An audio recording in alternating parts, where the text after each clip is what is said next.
دیکھیں ایک سب سے امپورٹنٹ خبر یہ ہے کہ کل اسرائیل نے اپنی جو سب مرین ہے وہ ایرانی اس پہ واٹرز میں لا کے کھڑی کر دی، اور اسرائیل کی جو ملٹری مائٹ ہے، وہ جو ٹیکنالوجی کی ڈرونز کی ملٹری مائٹ ہے، وہ امریکہ سے زیادہ ہے۔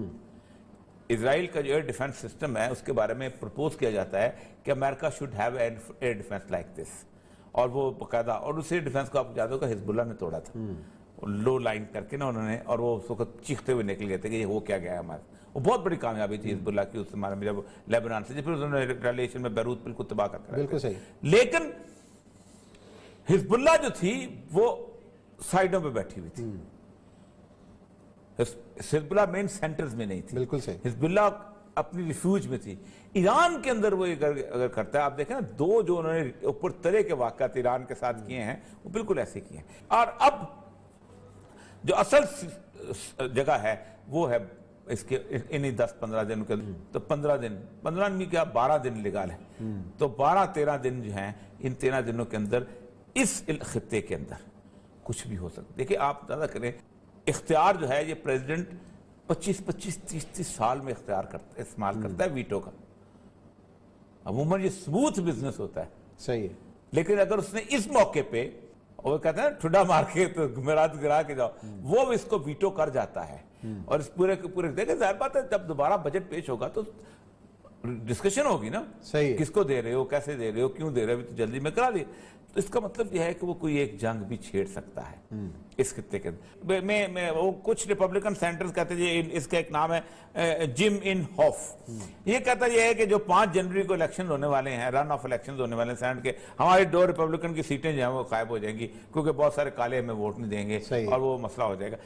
اینی ہو، یہ جو اس کا ہر وقت یہ موو ہے، یہ بے چینی ہے، یہ اس کے پھر اس نے جو یہ روایت نہیں تھی کبھی بھی پارڈن کی، اس نے یہ کیا ہے کہ 15 لوگوں کو پارڈن کیا ہے۔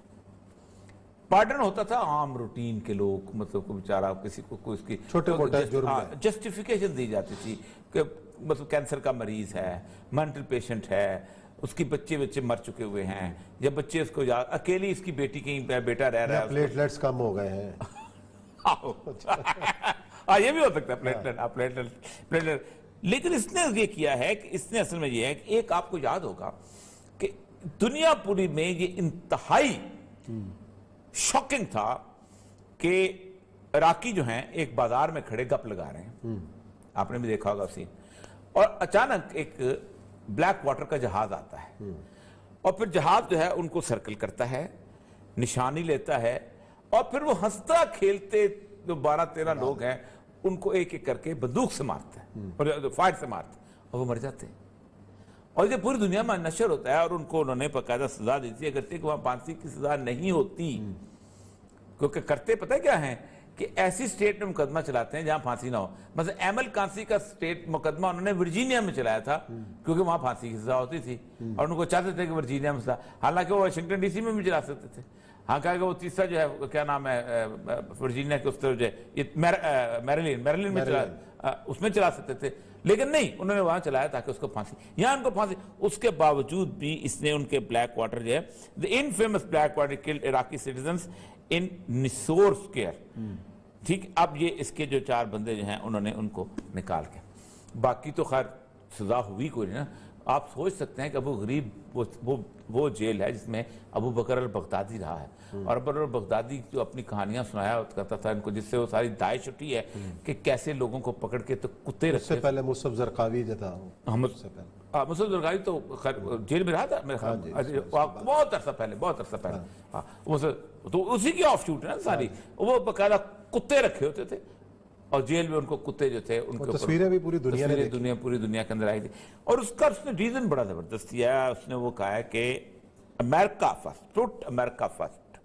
وہ کہتا ہے کہ میں نے اپنے آخری دور میں، لوگ بھوکے مر رہے تھے، لوگوں کے پاس پیسہ نہیں تھا، کچھ نہیں تھا، میں نے ان کو تقریباً $1250 پر منتھ دیے، اور 2 مہینے کے لیے دیے کہ تم اپنی زندگی گزارو کرونا میں۔ ابھی تک آپ کے کرونا کے بندے مر رہے ہیں، اور آپ جو ہیں وہ کہتا ہے it's a gift to China and Russia, وہ کہتا ہے آپ اتنے ارب ڈالر آپ مصر کو دے رہے ہو، کیوں دے رہے ہو؟ وہ کیا کریں گا؟ وہ روس سے جا کے اسلحہ خرید لیں گے، آپ اتنے ڈالر فلاں کو دے رہے ہو، کیوں دے رہے ہو؟ وہ جا کے چین سے اسلحہ خرید لے گا. تمہاری یا تو تم اسلحہ دے رہے ہوتے، کچھ کر رہے ہوتے، تم باقاعدہ ملٹری اسسٹنس کے نام پہ، اور پھر ساتھ ساتھ تم کرتے یہ ہو کہ اپنے اس کے پروجیکٹ. اس کے ساتھ ہی اس نے ایک اور جو اس کو کہتے ہیں NDAA، نیشنل ڈیفنس آتھرائزیشن، اس کے اندر ایک اور موو ہوئی تھی. آپ کو پتا ہوگا کالا جو ہے ایک مرا تھا، جی، اور اس کے اوپر بہت دنیا میں اس جارج فلائیڈ کا پتہ نہیں کیا نام تھا، اس کی بڑی تقریریں ہوئی تھی، آنسو بہے تھے، سارا کچھ پچھلے سال. اور اس کے اوپر بڑا ہوا تھا کہ امریکہ سے جو سمبلز ہیں ہیٹرڈ کے، وہ ختم کیے جائیں. تو امریکہ کے جو بیسز ہیں مختلف، وہ اصل میں ہوا یہ تھا کہ 1861 سے لے کے 1865 تک پورا امریکہ دو حصوں میں تقسیم ہو گیا تھا. ایک وہ تھے جو کالوں کو غلام رکھنا چاہتے تھے اور غلامی کے حق میں تھے، اور ایک وہ تھے کہ جو کالوں کے غلام رکھنا نہیں چاہتے تھے. وہ ابراہیم لنکن کے ساتھ تھے. صحیح. ایک کا سربراہ جارج ایلے تھا، جس کا جارج ایلے کا وہ قبرستان بھی ہے، یہ وہ سارا کچھ ہے. تو ابھی تک کوئی بیسز جو تھے نا، وہ ایک کنفیڈریسی بنی تھی غلاموں کے حق والی.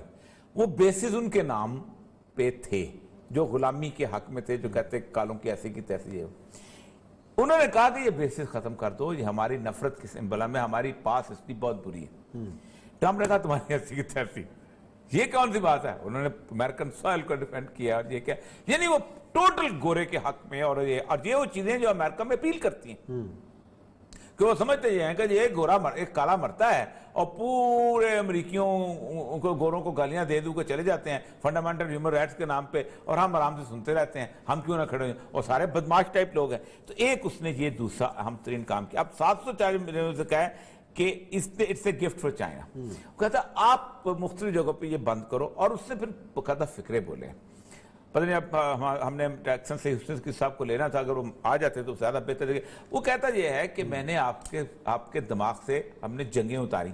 صحیح ہے. میں نے آپ کو افغانستان سے نکلوایا، میں نے آپ کو شام سے نکلوایا، میں نے آپ کو عراق سے نکلوایا، میں نے آپ کے سر کے اوپر جو گالیاں پڑتی تھی وہ ختم کروایا. آپ کیا کر رہے ہو؟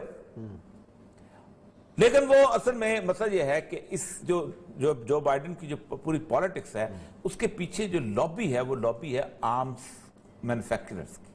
اور وہ آرمز مینوفیکچرر چاہتے ہیں کہ تھیٹر چلتا رہے، بے شک کوئی لڑائی ہو یا نہ ہو، لیکن ہمارا اس میں اسلحہ بکتا رہے، آتا رہے، جاتا رہے. جیسے مشاہد صاحب نے کہا نا کہ ایران عراق وار 8 سال رہی تھی. ایران امریکہ کا بدترین دشمن تھا، لیکن اسلحہ امریکہ سے خریدتا تھا. لیکن اور صاحب جو روایت رہی ہے، جو کہا یہ جاتا ہے، جو ہسٹری یہ بتاتی ہے کہ جو ریپبلکنز ہیں وہ دنیا میں اسلحہ بیچنے کے لیے نئے محاذ جنگ تیار کرتے ہیں، بناتے ہیں، اور یہ جو ڈیموکریٹس ہیں آ کے اس کو سمیٹتے ہیں، اور اتنی دیر میں نئے محاذ جنگ کی تیاری شروع ہو جاتی ہے. آپ دیکھیں دونوں ایک طرح کے. اب نکسن جو ہے اس نے سمیٹا تھا نا، نکسن نے کیسے طریقے سے، نکسن واز ریپبلکن، نکسن کو تو مروا دیا تھا انہوں نے، اسی لیے کہ نکسن جو تھا اس نے ویتنام وار کو کلوز کیا تھا. آپ سوچیں کہ چائنا کارڈ جو ہے نکسن نے شروع کیا تھا، اور ہی سٹارٹڈ دیٹ نیگوسیشنز، نے کہا ختم کرو یہ کیا تم چل رہے. اسی کی تو بیسس ہے جو آگے چلی جا رہی ہے، اور اسی کسی حساب سے تو اصل مسئلہ یہ نہیں ہے. مسئلہ سر یہ ہے کہ امریکن پالیٹکس کے اگلے، پھر میں کہتا ہوں کہ ایک دن ایسا ہے کہ جس میں کچھ بھی ہو سکتا ہے. یہ کوئی چھوٹی بات نہیں ہے. جاتے تھے وہ کوئی نہیں کہتا کہ اب جائے بات ہے سینٹ میں دوبارہ جائے گا، اتنی دیر میں کھلا جوں ہو جائے گا، تو اتنے میں اگر آ گیا تو پھر وہ کر دے گا. وہ کہتا ہے کہ